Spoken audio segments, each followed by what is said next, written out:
ಒಂದೆರಡು ಮೂರು ಸಲ ತಿರ್ಸಿ ಹೇಳಿದ್ರೆ, ಆದ್ರೆ ಶತ್ರುಘ್ನ ಒಪ್ಪಲಿಲ್ಲ. ಆಮೇಲೆ ರಾಮ ಏನ್ ಹೇಳಿದ್ರು, ನಿಮ್ಗೇನ್ ಬೇಕೋ ಅದ್ ಮಾಡ್ಕೊಡಪ್ಪ ಅಂದ್ರು. ಆಗ ಅವನೇನ್ ಮಾಡ್ದ, ಇನ್ನು ಆ ಕಡೆ ಯುದ್ಧಕ್ಕೆ ಹೋಗ್ಬೇಕಲ್ಲ ಮಥುರಾದ ಸಲುವಾಗಿ, ಇವನು ಇಲ್ಲಿ ತಮ್ಮ ಸೈನ್ಯವನ್ನೆಲ್ಲ ಜೋಡಿಸ್ಕೊಂಡ.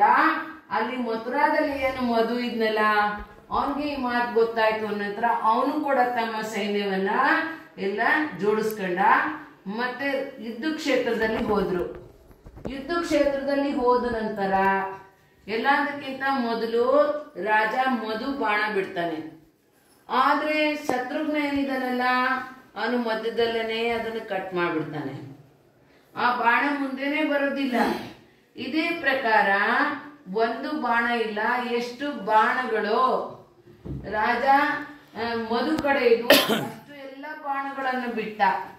ಆದ್ರೂ ಕೂಡ ಅವನಲ್ಲಿ ಒಂದು ವಿಶ್ವಾಸ ಇತ್ತು, ಇನ್ನ ನನ್ನ ಕಡೆ ತ್ರಿಶೂಲ ರತ್ನ ಇದೆ, ಅಂದ ನಂತರ ನಾನು ಈ ಶತ್ರುಘ್ನನನ್ನು ಗೆಲ್ತೇನೆ ಅಂತಕ್ಕಂಥ ಒಂದು ವಿಶ್ವಾಸ ಅವನಲ್ಲಿ ಇತ್ತು. ಆದ್ರೆ ಅವನು ಅದನ್ನು ಕೂಡ ಯಾವಾಗ ಬಿಟ್ಟ, ಅದನ್ನು ಕೂಡ ಶತ್ರುಘ್ನ ಮಧ್ಯದಲ್ಲೇ ಕಟ್ ಮಾಡ್ದ. ಈಗ ಮಧುದೇನಾಯ್ತು, ಸೋಲು. ಮಧು ಏನಾಯ್ತ, ಸೋತ್ ಬಿಟ್ಟ. ಆಗ ಅವನು ವಿಚಾರ ಮಾಡ್ದ, ನಾನು ಇಲ್ಲಿನ ತನಕ ಶತ್ರುಘ್ನನ ನನ್ನ ಶತ್ರು ಅಂತ ತಿಳ್ಕೊಂಡಿದ್ದೆ. ವಾಸ್ತವದಲ್ಲಿ ಶತ್ರುಘ್ನ ನಂದು ಶತ್ರು ಇಲ್ಲ. ಯಾಕೆ ಅಂದ್ರೆ ಈ ಸಮಯದಲ್ಲಿ ಅವನು ನಮ್ ಜೊತೆದಲ್ಲಿ ಯುದ್ಧ ಮಾಡಕ್ ಬಂದ ಅಂದ್ರೆ ಬಹಳ ಚೆನ್ನಾಗಿ ಆಯ್ತು. ಅದರಿಂದ ನಮ್ಗೆ ವೈರಾಗ್ಯ ಬಂತು. ಅದಕ್ಕೆ ಇರ್ತಾರೆ, ಆನೆ ಮೇಲೆ ಕೂತ್ಕೊಂಡೆ ಅವ್ನು ಕೇಶೃತ್ ಮಾಡ್ಕೊಂಡಂತೆ. ಯಾವ್ದ್ರ ಮೇಲೆ ಕೂತ್ಕೊಂಡು, ಆನೆ ಮೇಲೆ ಕೂತ್ಕೊಂಡನೆ ಅಂದ್ರೆ ಅವನ್ಗೆ ಅಷ್ಟು ವೈರಾಗ್ಯ ಆಯ್ತು. ಅವನ್ ಆನೆ ಮೇಲೆ ಕೂತ್ಕೊಂಡಿನೇ ಕೇಶೃತ್ ಮಾಡ್ಕೊಂಡ ಅಂತ. ಅಂದ್ರೆ ಹೇಳೋದು ತಾತ್ಪರ್ಯ ಏನಿದೆ ಅಂದ್ರೆ, ನಾವು ಬೇರೆ ಯಾರು ನಮ್ಗೆ ದುಃಖ ಕೊಡ್ತಕ್ಕಂಥವ್ರನ್ನ ನಾವು ಶತ್ರು ಅಂತೇವೆ.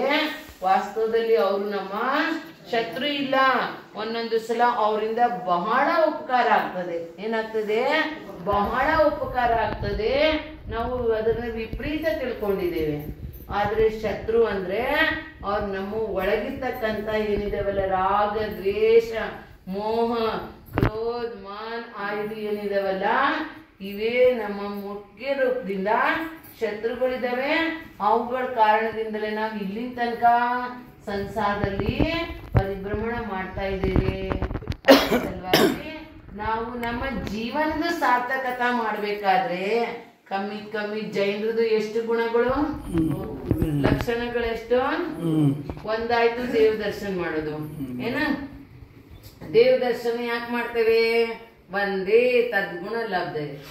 ಅಂದ್ರೆ ಅರ್ಹಂತು ಭಗವಾನರಲ್ಲಿ ಏನು ಗುಣಗಳಿದಾವೆ, ಆ ಗುಣಗಳು ನಮ್ಮಲ್ಲಿ ಕೂಡ ಪ್ರಕಟ ಆಗ್ಲಿ ಅಂತ ಹೇಳಿ ನಾವು ಅವ್ರಿಗೆ ನಮಸ್ತು ಮಾಡ್ತೇವೆ ಅಥವಾ ವಂದನಾ ಮಾಡ್ತೇವೆ. ಅದಾದ ನಂತರ ಎರಡನೇದು, ರಾತ್ರಿದಲ್ಲಿ ಊಟ ಮಾಡೋದಿಲ್ಲ. ರಾತ್ರಿ ಊಟದ ತ್ಯಾಗ ಯಾಕಪ್ಪ? ರಾತ್ರಿದಲ್ಲಿ ಲೈಟಿನ ಬೆಳಕಿನಿಂದ ಜೀವಗಳು ನಮ್ಮ ಊಟದಲ್ಲಿ ಬೀಳ್ತವೆ. ಅನಂತರ ಆ ಊಟವನ್ನು ಯಾರು ಮಾಡ್ತಾರೆ ಅವ್ರಿಗೆ ಮಾಂಸ ತಿಂದ್ರೆ ಎಷ್ಟು ದೋಷ ಬರ್ತೈತಲ್ಲ ಅಷ್ಟು ದೋಷಗಳಾಗ್ತವೆ. ಅದ್ರ ಸಲುವಾಗಿ ರಾತ್ರಿದಲ್ಲಿ ನಮ್ಮ ಜನಗಳಿಗೆ ಭೋಜನ ಮಾಡ್ಲಿಕ್ಕೆ ಬೇಡ ಅಂತ ಹೇಳಿದ್ದಾರೆ. ಯಾರಾದ್ರೂ ಒಬ್ರು ವ್ಯಕ್ತಿ 1 ತಿಂಗಳು ರಾತ್ರಿ ಭೋಜನದ ತ್ಯಾಗ ಮಾಡಿದ್ರು ಅಂದ್ರೆ ಅವ್ರಿಗೆ 15 ದಿನದ ಉಪವಾಸದ ಫಲ ಸಿಗ್ತದೆ. ಎಷ್ಟು ದಿನದ್ದು? ಮತ್ತೆ 1 ವರ್ಷ ಏನಾದ್ರೂ ರಾತ್ರಿ ಭೋಜನ ತ್ಯಾಗ ಮಾಡಿದ್ರು ಅಂದ್ರೆ 6 ತಿಂಗಳು. ಎಷ್ಟು ತಿಂಗಳು ಉಪವಾಸ ಫಲ ಸಿಗ್ತದೆ? 6 ತಿಂಗಳದ ಉಪವಾಸದ ಫಲ ಸಿಗ್ತದೆ. ಆದರೆ ಜೀವನ ಪರ್ಯಂತ ಯಾರು ತ್ಯಾಗ ಮಾಡಿದ್ದಾರೆ ಅಂದ್ರೆ ಇನ್ನು ಎಷ್ಟು ದಿನ ಉಳಿತಾರಲ್ಲ ಅದರಲ್ಲಿ ಅರ್ಧ ಸಮಯ ಏನಿದೆಯಲ್ಲ ಉಪವಾಸದ ಫಲ ಸಿಗ್ತದೆ. ಆದ್ರೆ ಹಾಗೆ ನಾವು ಉಪವಾಸ ಮಾಡಬೇಕು ಅಂದ್ರೆ ಸಾಧ್ಯನಾ? ಇಲ್ಲ, ಕಠಿಣ ಇದೆ. ಆದ್ರೂ ಕೂಡ ಯಾವ್ದಾದ್ರು ವ್ರತ ನಿಯಮದಲ್ಲಿ ಮಾಡ್ತಾರೆ. ಆದ್ರೆ ಉಪವಾಸ ಕಠಿಣ ಇದೆ. ಅನಂತರ ಎಷ್ಟು ಸರಳ ರೂಪದಿಂದ ನಮ್ಗೆ ಹೇಳಿದ್ರು, ನೀವು ಕೇವಲ ಸೂರ್ಯ ಉದಯ ಆದ ನಂತರ ಚಾಲು ಮಾಡ್ರಿ, ಮತ್ತೆ ಸೂರ್ಯ ಅಸ್ತ ಆಗಕ್ಕಿಂತ ಮೊದಲು ನಿಮ್ದು ಊಟದ್ದು ತಿಂಡಿದು ನೀರು ಕುಡಿಯೋದು ಎಲ್ಲ. ಯಾಕಂದ್ರೆ ಹಿಂದೂ ಶಾಸ್ತ್ರದಲ್ಲಿ ಕೂಡ ಹೇಳ್ತಾರೆ, ಯಾವ್ದ್ರಲ್ಲಿ? ಹಿಂದೂ ಶಾಸ್ತ್ರದಲ್ಲಿ ಕೂಡ ಹೇಳ್ತಾರೆ, ಅಸ್ತಂಗತೋ ದಿವಾನಾತೆ ಆಪೋ ರುದಿರ ಮುಚ್ಚತೆ ಅನ್ನ ಮಾಂಸ ಸಮಂ ಪ್ರೋಕ್ತಂ ಮಾರ್ಕಂಡೇಯ ಮಹರ್ಷಿನ. ಮಾರ್ಕಂಡೇಯ ಅಂತಕ್ಕಂಥ ಒಬ್ಬ ಋಷಿ ಆಗಿದ್ದಾರೆ. ಅವರು ತಮ್ಮ ಪುರಾಣದಲ್ಲಿ ಹೇಳ್ತಾರೆ, ಏನ್ ಹೇಳ್ತಾರೆ? ಅಸ್ತಂಗತೋ ದಿವಾನಾತೆ. ದಿನದ ನಾಥ ಯಾರು ಅಂದ್ರೆ ಸೂರ್ಯ. ಏನ ದಿನ ಯಾವಾಗ ಆಗ್ತದೆ?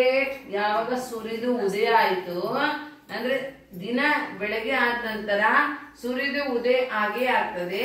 ಅದಕ್ಕೆ ಅವನಿಗೆ ದಿನದ ನಾಥ ಅಂದ್ರೆ ಮುಖ್ಯ. ಏನು ಅದ್ರ ಸಲುವಾಗಿ ಹೇಳಿದ್ರು ಅಸ್ತಂಗತೋ ದಿವಾನಾಥೆ. ನಂತರ ಅವ್ರದ್ದು ಸಾಯಂಕಾಲದಲ್ಲಿ ಅವ್ರದ್ದು ಹಸ್ತ ಆಗ್ತದೆ. ಏನ ಅವರು ಮುಳುಗೋಗ್ತಾರೆ, ಸೂರ್ಯ ಮುಳುಗ್ತಾನೆ. ನಂತರ ಅವ್ರೇನ್ರು ಏನೇ